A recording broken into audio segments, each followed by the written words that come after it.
इस वीडियो में हमारा टॉपिक है recognition of contract modification as per IFRS 15। जी, contract modification is change in scope, मसलन चेंज इन रिक्वायर्ड क्वांटिटी और वॉल्यूम ऑफ द गुड्स और सर्विसेज, या सिर्फ प्राइस चेंज हो सकती है with no change in scope, या फिर दोनों चीज़ें हो सकती हैं, स्कोप और प्राइस दोनों चेंज हो सकती हैं। और पार्टीज़ जो हैं वो इस मॉडिफिकेशन को अप्रूव करती हैं।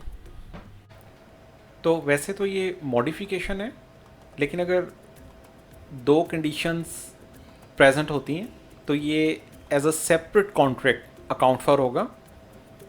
नंबर 1,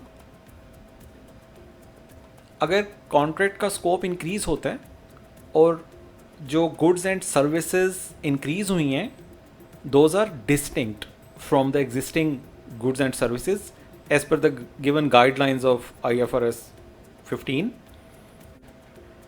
Second, जो increase amount of consideration में हुआ है वो रिफ्लेक्ट करता है stand alone selling prices of additional promised goods and services. यानी इन प्राइसेस में कोई भी ऐसी एडजस्टमेंट नहीं है जो कि एग्जिस्टिंग कॉन्ट्रैक्ट की प्राइसेस को चेंज करने के लिए की गई हो।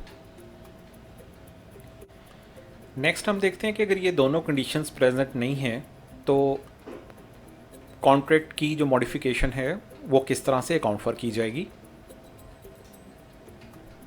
इस केस में जो गुड्स एंड सर्विसेज मॉडिफिकेशन का पार्ट हैं, अगर वो डिस्टिंक्ट गुड्स एंड सर्विसेज हैं तो इसको इस तरह से अकाउंट फॉर किया जाएगा कि कॉन्ट्रैक्ट को स्टेज ऑफ कंप्लीशन तक टर्मिनेट कंसिडर किया जाएगा और एक नया कॉन्ट्रैक्ट इस तरह से अकाउंट फॉर किया जाएगा कि जो रिमेनिंग ट्रांजैक्शन प्राइस है इंक्लूडिंग नंबर 1 वो कंसिडरेशन जो एग्जिस्टिंग पार्ट से रिलेट करती है but that is still to recognise, plus वो प्रॉमिस्ड कंसिडरेशन जो कि मॉडिफिकेशन की वजह से, इसको एलोकेट किया जाएगा रिमेनिंग परफॉर्मेंस ऑब्लिगेशन पे।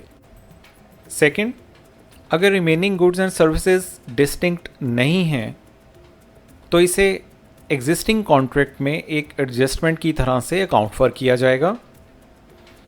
यानी जो पार्टली कंप्लीटेड परफॉर्मेंस ऑब्लिगेशन है उसकी ट्रांजैक्शन प्राइस और मेजर ऑफ प्रोग्रेस को रेट्रोस्पेक्टिवली अपडेट किया जाएगा।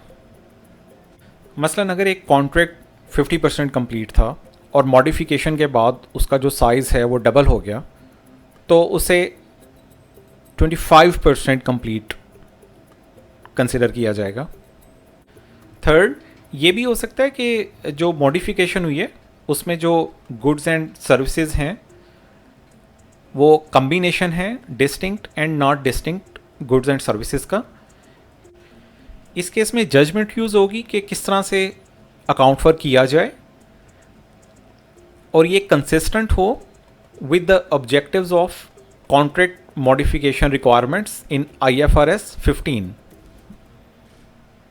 शुक्रिया।